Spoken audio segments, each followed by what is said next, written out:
So before we get too far into the show, I always ask my guests to share their hacker origin story. So if you wouldn't mind sharing yours.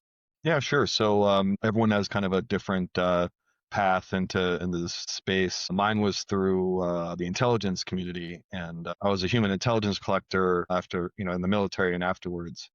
And so I was dealing with recruiting sources and doing strategic debriefings and interrogations and things like that. But at the end of my career, for a period, part of what I was doing was, that was the guy finding people with placement access to networks and systems that we had interest in. And I had to, train people to use these tools that we handed them to install backdoors and rats and keyloggers and things like that. So I was adjacent to it and exposed to it that way. And the fact that no one ever picked up on it and this stuff would just keep feeding us information for years and years and years made me realize that like there's, A, some job security there, but B, made me wonder how good, security was in the US. Everything I was doing was overseas.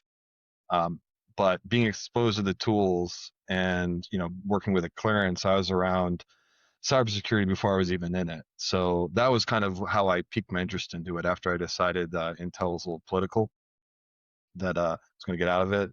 I decided, I've been working adjacent to this. I should jump into it. So did some self training, did labs, went back to school, and started as a low level firewall engineer.